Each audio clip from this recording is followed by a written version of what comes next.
vou ler os 2 últimos versículos desse capítulo. E muitos outros sinais que não estão escritos neste livro, verdadeiramente Jesus fez na presença de seus discípulos. Mas estes estão escritos para que possam crer que Jesus é o Cristo, o Filho de Deus, e para que, crendo, tenhais vida através do seu nome. Amém? Feche os olhos. Senhor, a gente está aqui desde cedo.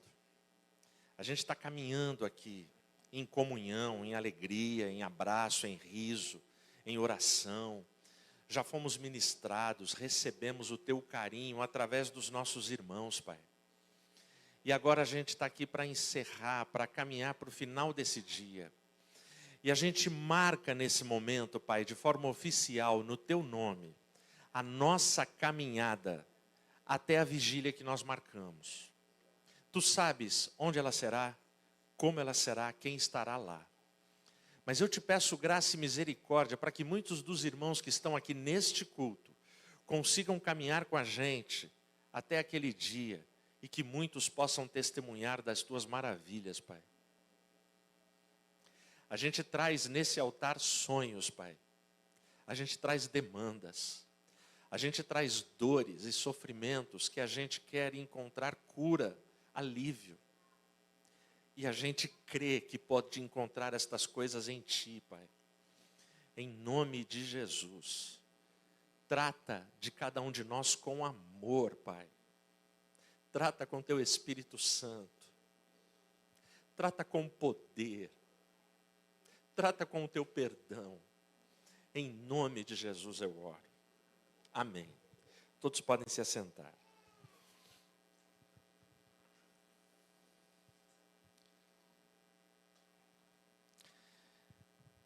Tem uma irmã que eu amei muito. Uma irmã que fez a diferença na minha vida. Uma irmã que, de certa forma, ela ajudou a formar a minha personalidade e, de certa forma, ela contribuiu para que eu viesse a ser quem eu sou.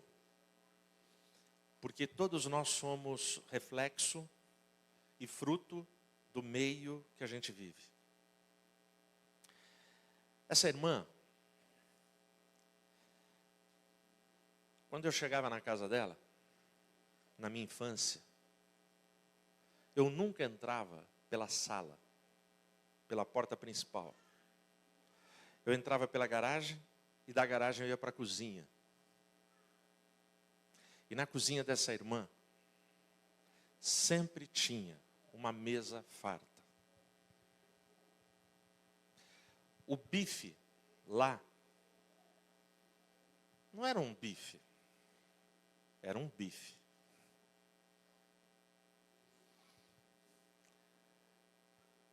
Mas o mais legal na cozinha dessa irmã era a doçura, o olhar carinhoso, afetuoso que ela dedicava para a gente.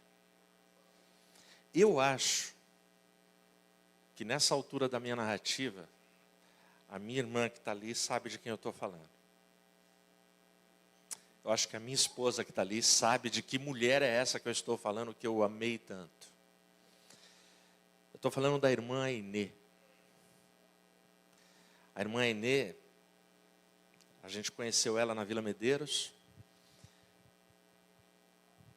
E a gente desenvolveu uma amizade profunda com aquela família, com os filhos. Dos filhos, as minhas amizades foram maiores com o Elcio e o Edson. Edson Fonseca, que recentemente pregou aqui. A irmã Ainê, velhinha. Ela podia estar doente, em casa, acamada. Quando eu ia na Vila Medeiros, ela ficava de olho no Bivim. Bivim era o boletim informativo de Vila Medeiros. Ela falava, é o Edmilson quem vai pregar. Alguém vem me buscar e me leva. Eu chegava lá, essa irmã vinha para mim e falava assim, Edmilson, eu sou sua fã número 1. Você não tem noção que honra e privilégio é esse de uma senhora velhinha dedicar uma frase dessa para a gente? A irmã Inê faleceu com 78 anos. Eu falava para a Regina muito da irmã Inê. Eu falava, Rê, tem uma mulher que eu amo demais. E eu contava para a Regina, que eu conheci a Regina em Campinas, nos casamos em Campinas, a irmã Inê em São Paulo. Todas as vezes que o Edson vem pregar aqui, a irmã Inê não vem. Mas teve um dia que eu falei, Edson, se você vier para Campinas sem a sua mãe, você não entra na igreja. Foi mais ou menos assim. E ele convenceu. A irmã Inê, ela não saía para viajar, para visitar.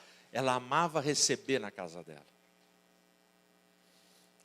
Nesse sábado ela veio.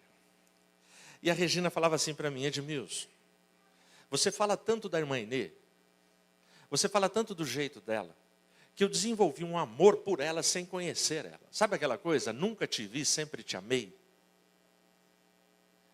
E a Regina, assim, ela falava, Edmilson, essa mulher, eu já imagino ela. Quando a Regina bateu o olho na irmã Inê, foi amor à primeira vista. A Regina se emocionou, chorou, porque não dava para ser diferente na presença da irmã Inê.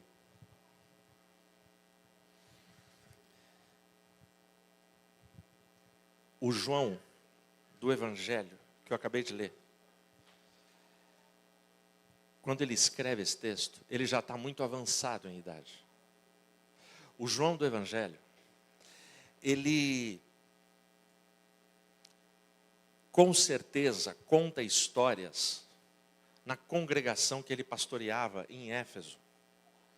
E a congregação amava ouvir uma em especial, uma das histórias que ele contava, que era qual? Quando ele falava do dia, há mais de 6 décadas atrás, quando ele estava às margens de um lago, e Jesus passou, e chamou ele, Pedro, André e Tiago.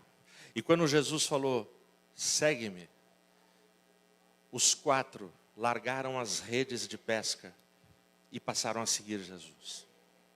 Eu imagino que a congregação de João, quando ele contava essa história, eu acho até que tinha gente que falava assim, ô João, conta de novo. Você não tem histórias que você quer ouvir de novo? Sim ou não? Não tem histórias que você fala, eu queria ouvir ele contar de novo aquilo, de tão emocionante que é.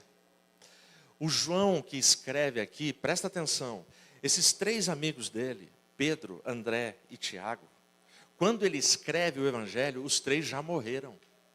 Só restou João. O Evangelho de Marcos já está em circulação e bombando na região de Jerusalém, na Galileia.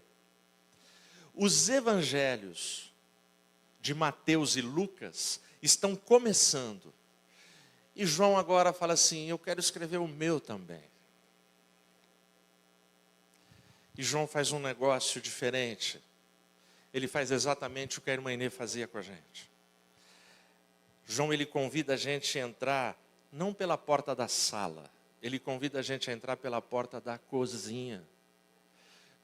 Todo livro na Bíblia Sagrada, toda carta, todo texto aqui, a porta de entrada é normalmente o 1º e o 2º capítulo, onde tem a introdução, a razão do livro, o público do livro. João, ele vai dar a explicação do livro dele na porta da cozinha, para os íntimos, no final do livro. Então é no final do livro, se você quer entender o Evangelho de João, você tem que começar lendo esses 2 versículos. Existem muitos milagres que Jesus fez. Mas João, ele foi criterioso, ele catalogou 7 milagres. E ele coloca propositalmente numa ordem. E ele diz qual é o propósito do Evangelho que ele escreve. Esses eu estou escrevendo para que vocês possam crer. E uma vez crendo, vocês tenham vida. Amém? É isso que João está falando. E quando ele fala desses milagres, ele usa essa expressão: verdadeiramente Jesus fez. O João, apóstolo, ele não tem dúvida de que Jesus fez o que ele escreveu. Aliás, muito do que ele escreve, ele foi testemunha ocular. Ele estava lá, ele viu. Então ele coloca a palavra dele, o caráter dele, a idoneidade dele, a vida dele, e ele garante: verdadeiramente Jesus fez.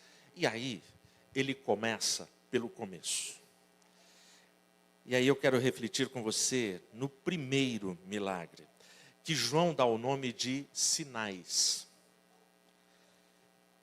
O primeiro milagre está no capítulo 2. Evangelho de João, capítulo 2, versículos 1 e 2.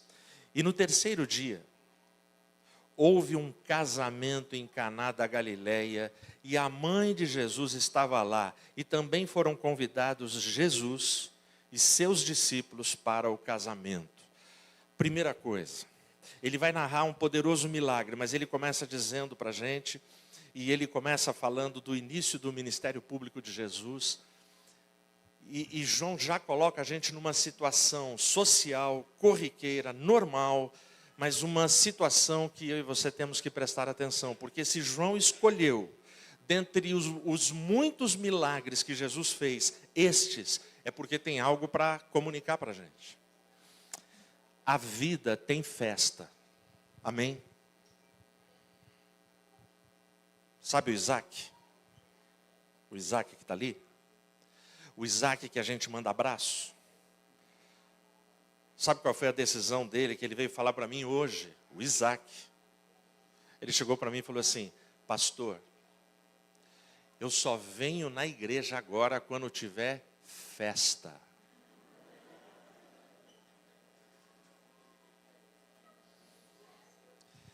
Eu virei para ele e falei assim: então deixa eu te contar. Todo culto que nós fazemos é festa, é celebração ao Cordeiro. Aí ele baixou a cabeça e o pai dele do lado falou assim: dançou, Isaac. Todo culto, Isaac, é festa. Você entra, com todo respeito à audiência que está me ouvindo, você entra em templos, e eu vou evitar religiões, mas você entra em templos onde todo o conjunto doutrinário não é o cristianismo. Você vai ver meditação, contemplação, você vai ver muito silêncio. Mas quando você entra numa igreja cristã, você vai ver gente chorando, erguendo mãos e glorificando. Porque só o cristianismo celebra um Deus que ressuscitou. Então a vida tem festa. E o texto começa dizendo que Maria, ela está lá, nas bodas de Caná. Por que fala isso? Não é difícil concluir que Maria era amiga dessa família. Maria é brother nessa família. E toda a narrativa aqui dá para a gente perceber que Maria tinha intimidade nessa família. E aí esse versículo 1 e 2 me diz que Jesus, ele gosta de festa, vai na festa e pratica a festa.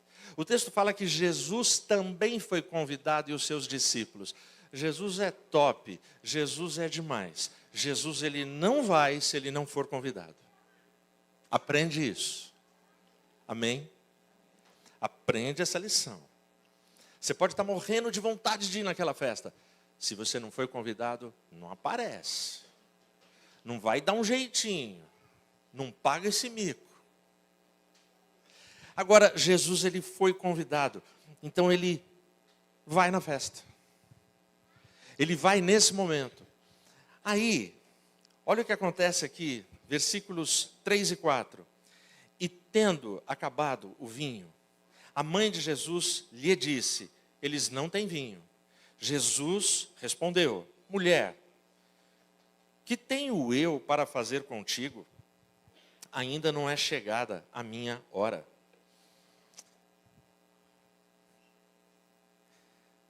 Segunda lição. Em toda a casa, em toda a família, em toda a história, a crise chega. A crise se instala. O versículo 3 começa falando assim: e tendo acabado o vinho. Vinho, na Bíblia Sagrada, o principal símbolo do vinho é alegria. Vinho é celebração, vinho é alegria. E o texto começa dizendo: tendo acabado o vinho. Deixa eu te dar uma notícia triste. O vinho acaba. A alegria acaba. Vão existir fases na nossa vida que não vai ter vinho, vai acabar. Isso é crise. E é crise numa festa de casamento. É crise numa cultura que a festa de casamento durava, em média, 1 semana. Você sabe o que é isso? 1 semana. A gente teve o nosso junta-panela, não teve? Incrível o milagre que foi operado aqui hoje, Mariana. Em 15 minutos, toda a comida sumiu.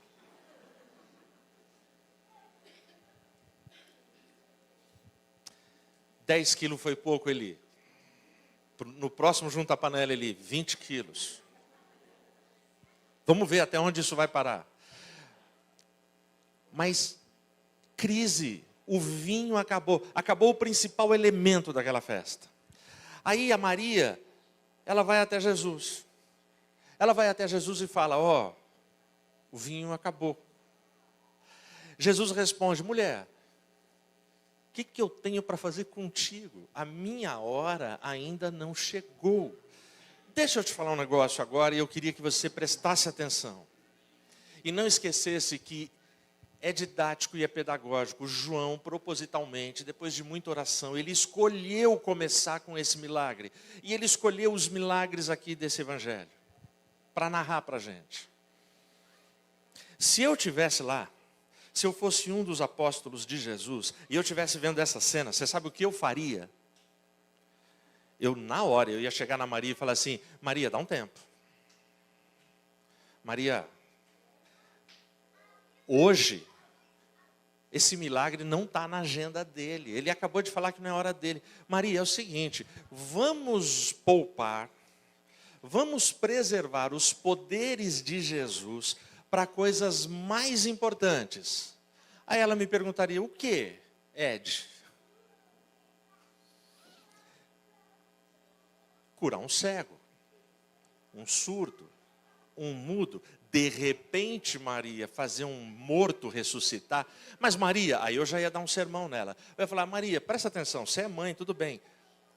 Vinho não é importante, Maria, isso aqui é uma festa. A família não planejou. A família que passe vergonha pública e social. Maria, na boa, você vai incomodar Jesus porque acabou vinho. Você está de brincadeira, né, Maria? Vocês estão entendendo? O milagre aqui, na boa, socialmente falando, ele é desimportante. Ele não é importante. E é o que ela fala, é o que ela diz. Então, a crise chega, o vinho acabou, a alegria acabou. Agora atenção. Depois da resposta de Jesus, o verso 5, olha o que ela vai dizer. Sua mãe disse aos serviçais: tudo quanto ele vos disser, fazei-o. Tudo que o mestre mandar, obedeça. Gente, quando Jesus fala: ó, a minha hora não chegou, eu disse para vocês o que eu falaria para Maria, né? Sabe o que Maria podia falar para mim? Ela podia falar assim: eu não acredito nisso. Eu troquei as fraldas dele. Eu lavei a roupa dele. Eu cuidei desse menino. Eu embalei ele para ele dormir. Ele chorava na madrugada. Hoje tudo bem, ele está aí pregando e tal. Mas eu cuidei desse moleque. Se ele é quem ele é hoje, é porque ele teve uma mãe exemplar, como eu. E eu não acredito que ele vai fazer essa desfeita e fazer eu passar essa vergonha, publicamente aqui. Maria podia ter falado isso. Maria podia ter dado um piti. Coisas que mães falam, sabe? Mas é interessante, Maria, diante da fala de Jesus, ela vira para os serviçais e ela diz: façam tudo o que ele vos mandar. O que Maria está dizendo é o seguinte: pessoal, não importa a crise que se instalou, Jesus está presente e quem manda aqui é Ele. Amém? O que ela está dizendo é: eu convivi com ele durante 30 anos, eu sei quem é meu filho, eu sei que o que o meu filho está fazendo é o certo, mesmo que eu não compreenda. Se a resposta dele agora for não e deixar a família passar vergonha, é porque é o certo. Mas se ele quiser operar um milagre agora, também vai ser o certo, porque ele é Deus. Então, o que ele mandar, vocês fazem. Amém? É interessante, essa é a única ordem de Maria na Bíblia. Se o mundo cristão, seja qual for a corrente denominacional, entendesse a única ordem que Maria dá na Bíblia, o mundo cristão seria muito diferente. Se a gente ouvisse o conselho dessa mãe: façam tudo o que o meu filho vos mandar, o mundo seria muito diferente. Aí, a gente chega exatamente no momento do milagre, do verso 6 até o 11. Então, e estavam ali postas 6 talhas de pedra, do tipo usado pelos judeus para as purificações, e em cada uma cabiam 2 ou 3 metretas. Jesus lhes disse: enchei de água as talhas, e eles as encheram até a borda. Então lhes disse: tirai agora, e levai ao mestre-sala, e eles o levaram. Quando o mestre-sala provou a água tornada em vinho, não sabendo de onde viera, mas os serviçais que haviam tirado a água o sabiam, chamou o noivo. E lhe disse: todo homem põe primeiro o vinho bom, e quando já tem bebido bem, então coloca o inferior. Mas tu guardaste o bom vinho até agora. Assim, Jesus deu início aos seus milagres em Caná da Galileia e manifestou a sua glória, e os seus discípulos creram nele. Amém?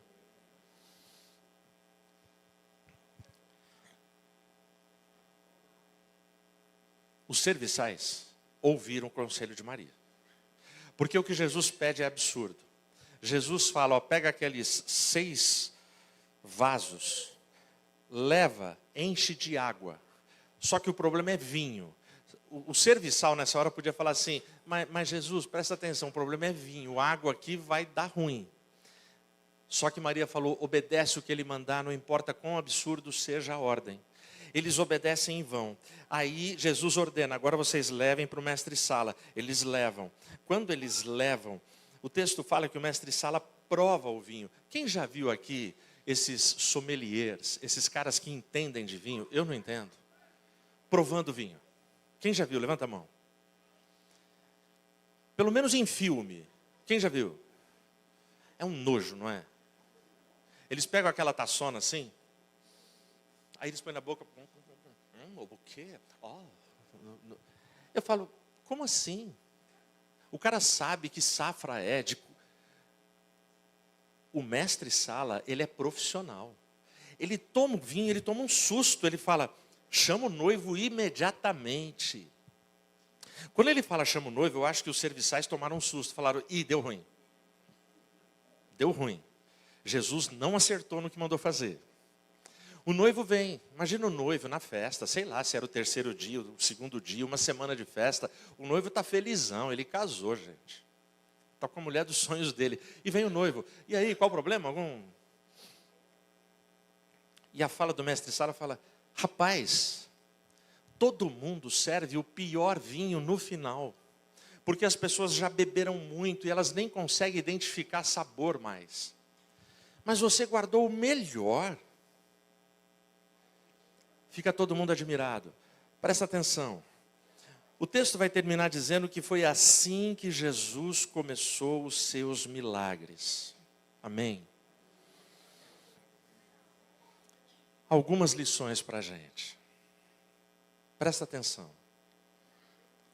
Sempre, grava essa palavra, sempre, não é de vez em quando, sempre que os suprimentos na sua casa estiverem rareando para acabar, porque o drama de Maria foi que ela olhou e percebeu que naqueles jarros estava lá no fim.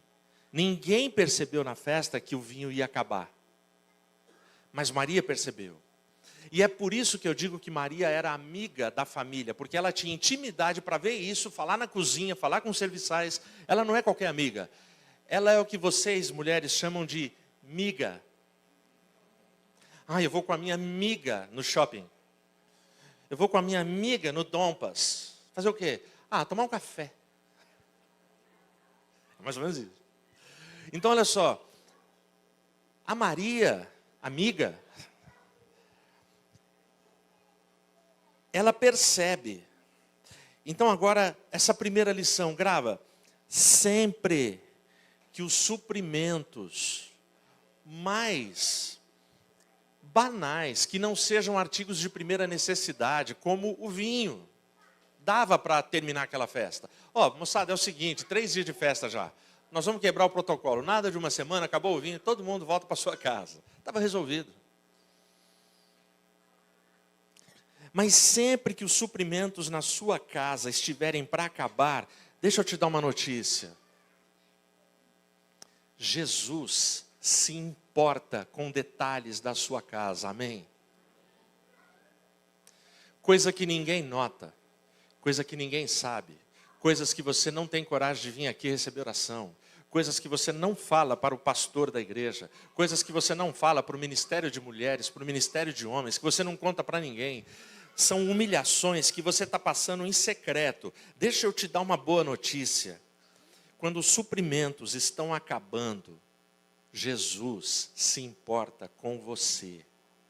Ele está do seu lado. Você não está sozinho. Amém?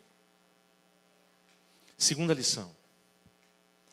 Se Jesus usou os poderes dele para operar um milagre, para evitar um constrangimento social, será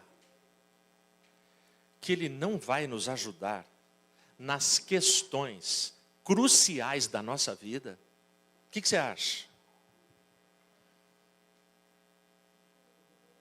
Se Jesus ele se preocupou com aquela família para que eles não passassem um constrangimento social e usa o poder dele para dar vinho numa festa, você acha que ele não está preocupado com os seus dramas, com os seus problemas gravíssimos, com os milagres que vocês estão pedindo, que nós estamos pedindo? Será?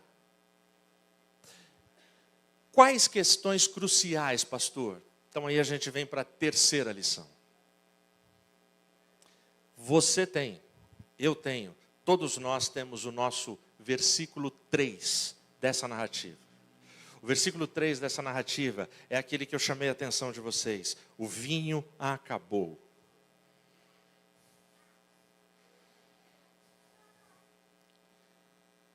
O ânimo acabou. A paciência acabou. A saúde acabou. O saldo bancário acabou.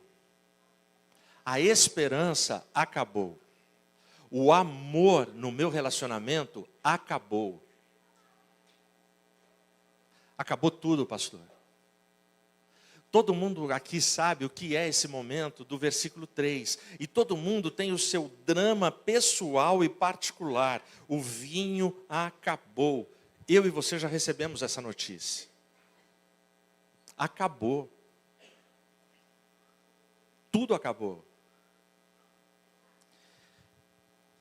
Eu acho demais quando Jesus responde para Maria assim: não é a minha hora. Eu não acho que Jesus estava blefando. Eu acho que Jesus realmente estava falando para Maria: não é agora. Não é agora. Mas eu gosto de pensar que Maria olhou para ele assim, olhar de mãe, deu um sorriso, não discutiu, porque a mulher sábia não vai discutir nessa hora, não vai armar um barraco. E aí ela fala para os serviçais, olha a psicologia dela, façam tudo o que ele vos mandar. Eu acho que Jesus olhou assim e falou assim, essa mulher é demais. E aí Jesus resolve antecipar a agenda dele. Não é minha hora, mas agora vai ser. E Jesus começa num lugar improvável, numa festa de casamento.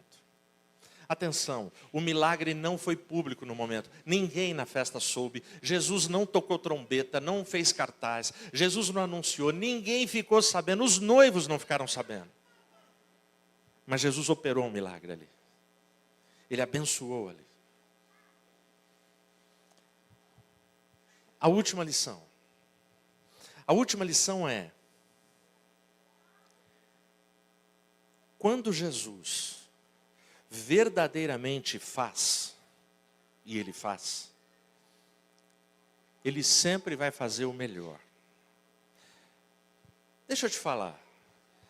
O que o mestre Sala falou para os serviçais? O que ele falou para o noivo? Ó, todo mundo serve o pior vinho, não é? E o pior vinho resolveria.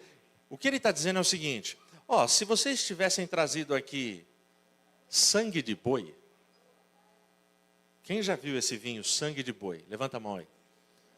Esse vinho todo crente conhece.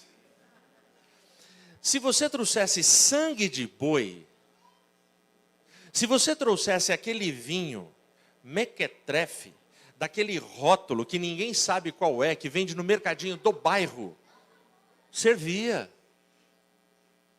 Se você trouxesse aqueles vinho que a gente ganha em rifa,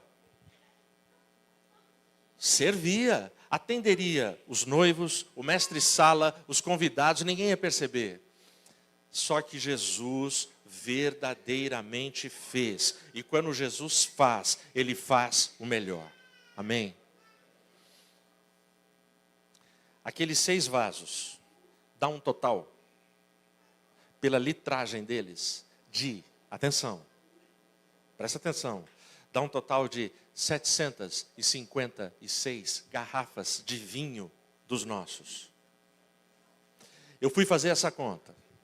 Uma festa com 500 pessoas, e não é o que tinha lá. A média das festas não eram isso. Mas eu peguei uma festona. Uma festa com 500 pessoas, você precisa, para garantir aquele dia de festa, 90 garrafas de vinho. Sabe?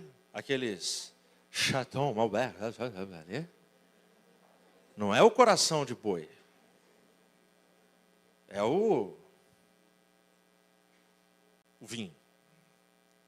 90 para 500. Eu fiz a conta. 756 dava para ter 8 dias ainda de festa e sobraria vinho. Ou seja, Jesus dá o melhor vinho. Dá além do que a gente precisa. Não faz propaganda desse milagre. E faz com que a gente saiba que Ele está cuidando da gente. Amém? Como aplicação. Quando eu casei com a Regina, há 33 anos atrás, quem aqui estava no meu casamento? Ó, 33 anos estamos vivos. Foi numa chácara, Chácara das Palmeiras, na rua Piquete, indo aqui para o Iguatemi. Eu e a Rê combinamos assim, não vamos atrasar, porque a gente não gostava das noivas que atrasam 1h30. Mas o imponderável você não controla. Grama, tudo decorado, coqueiro, altar. Aí eu liguei para a Regina, eu falei, Rê, eu estou pronto. Não tem celular, é telefone não. Telefone não. Aí ela, eu também estou pronta. Falei, então, daqui a pouco a gente sai. Beleza. Seria 11 horas o nosso casamento. Aí liga o Ismael. Ed, não vem, começou a chover. Eu falei, putz, a gente tinha plano B, ok? Mas a decoração toda estava fora. O Ismael, vocês sabem que ele é um cara forte. Hoje nem tanto, hoje ele está fraquinho, velhinho. Mas o Ismael tinha um piano na grama. Ele chega para os caras lá, os caras que levaram o piano, e fala, ó, tira esse piano daí, está chovendo, vamos levar para casa, nós vamos montar tudo na casa. E eu segurei os noivos.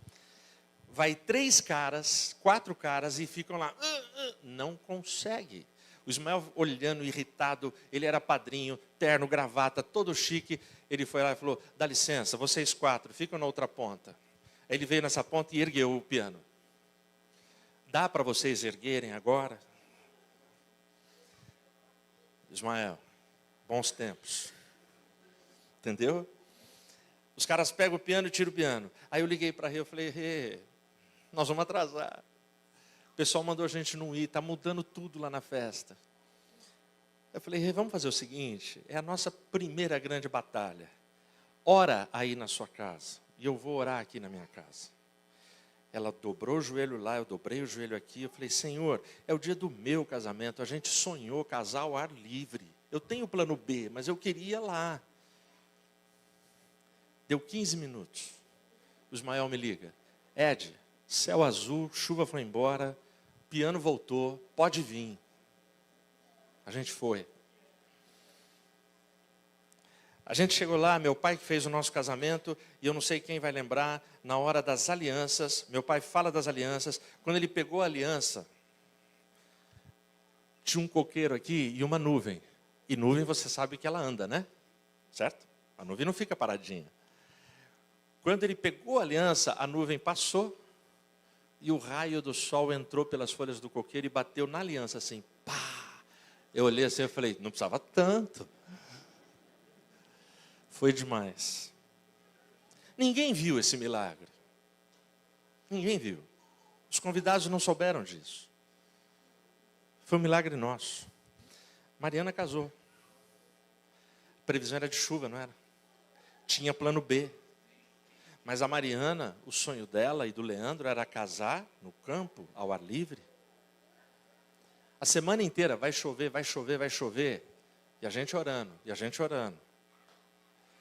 Chegou o dia do casamento, céu azul, sol, e o casamento aconteceu do jeitinho que eles sonharam.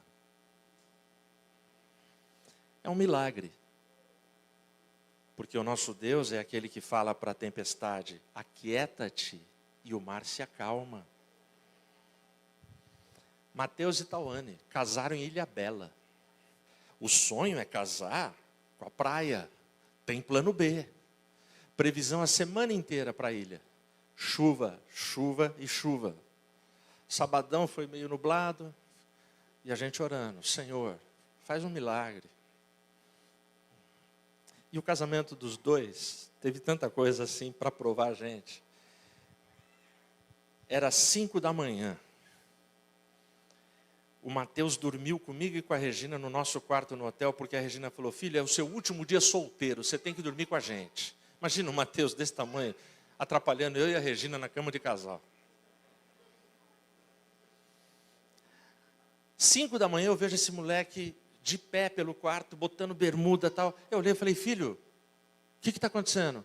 Mateus, pai, o buffet não chegou. O buffet tinha que ter chegado 11 horas, meia-noite, porque eles iam ficar a madrugada toda preparando o almoço da festa. Mateus vai. Eu levantei na hora, botei roupa, Ed, eu falei, eu tenho que ir junto com esse menino. Eu não tenho o que fazer, mas eu preciso estar junto com ele. Porque se o buffet não chegar, o mico vai ser grande, porque nós vamos pedir marmitex para todo mundo. O que nós vamos fazer? E a ilha, quem já foi na ilha? Ilha Bela? Quem estava no casamento do Mateus e da bastante gente. A ilha estava bizarra nesse final de semana. Só tinha gente da IAP. Onde você entrava, pizzaria, bar, sorveteria, você entrava, tinha um crente lá. Ô pastor, senhor. Estava desse jeito. Aí, eu cheguei, eu estou indo, o Mateus está lá. Quando eu virei, porque dava para ir a pé, eu chego em frente Pier 151, foi o local. Quando eu chego, eu vejo encostar o caminhão do Mestria, do buffet. Eu olhei para o, esqueci o nome dele, Alex, que é o dono do buffet, ele olhou para mim, ele nem esperou eu falar nada, ele só falou assim: pai, sossega e descansa. O meu time chegou. E a festa do seu filho e da sua filha vai ser uma festa linda. Comecei a chorar no meio da calçada, sabe? O que aconteceu? Eles chegaram no horário.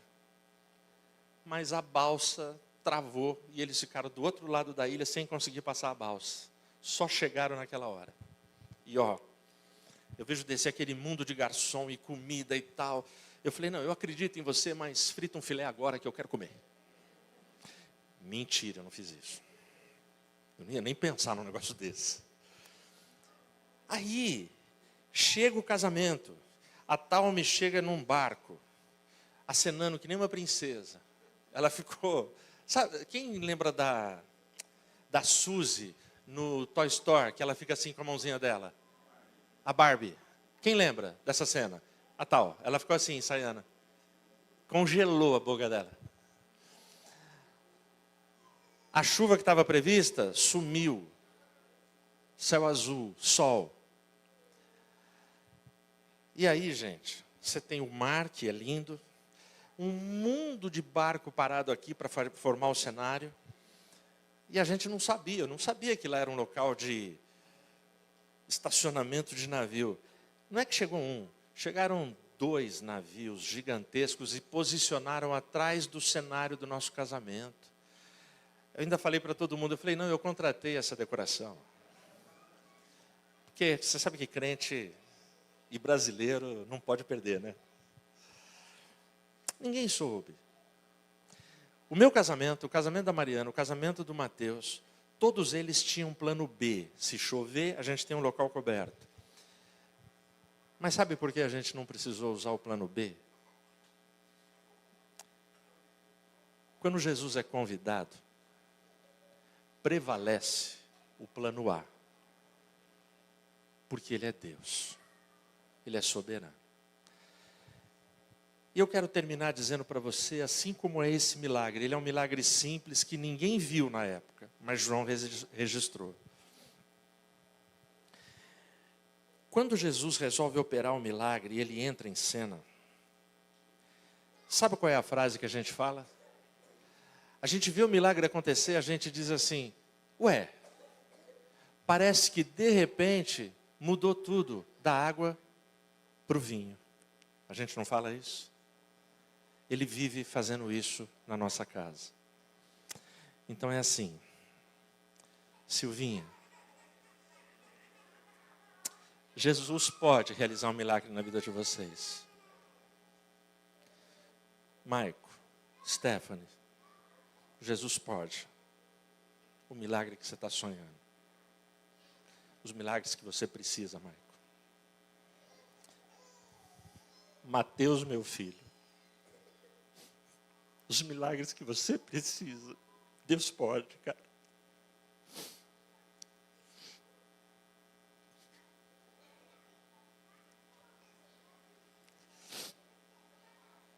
Sidney. Você tem uma mulher de ouro, cara. Você tem uma mulher que te honra. Você tem uma mulher que entendeu o papel dela de esposa e mãe.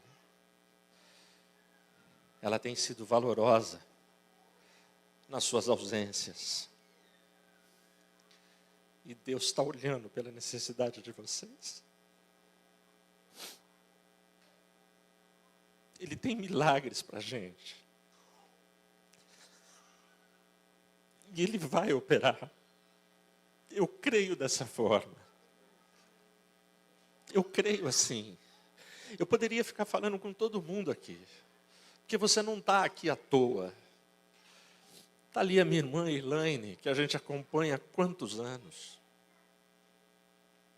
Deus pode operar o milagre que você precisa, Elaine. Glória a Deus. Está ali o Rafa. O Rafa hoje veio receber oração com a cara dele de adolescente toda pipocada. Adolescente é vaidoso, gente. Eu já tive a sua idade, Rafa. Eu ficava horas olhando para o espelho por causa de uma espinha. E orando, repreendendo em nome de Jesus aquela espinha para ela sair. Que nem se repreende um demônio, sabe? Você tem um montão. Você é corajoso, garoto. Você encarou a vergonha social e veio. E você está fazendo um tratamento. E em nome de Jesus vai dar certo esse tratamento, cara. Você percebe? Deus é um Deus de milagres. Milagres são reais. Milagres são reais. A Vanessa e o Tiago passaram o dia todo aqui, tinham um compromisso. E eles carregando o milagre deles, que é o Mateus. Qual é o problema? Todos nós aqui somos um milagre, gente. Por que é que a gente só valoriza a saúde depois que a gente passa pela enfermidade? Não espera chegar uma enfermidade. Louva a Deus todo dia, porque você é um milagre, cara. Você, se eu chegar agora e falar assim, vamos ficar em pé para louvar a Deus, você pode ficar em pé. É tudo que a Elaine queria para o netinho dela. Mas o netinho dela não consegue. Ele precisa do milagre que eu e você temos desde que a gente nasceu. A gente fala, a gente vê, a gente ouve, a gente tem paladar. Isso é milagre. E é milagre de Deus. E porque é tão comum, a gente esquece e a gente despreza. Mas de repente, é quando a gente fala, caramba, parece que mudou tudo da água para o vinho. Em nome de Jesus, eu quero ver a vida de todo mundo aqui mudar da água para o vinho que vem do céu, o vinho de Jesus Cristo, o vinho que dá vida, o vinho que faz a gente crer.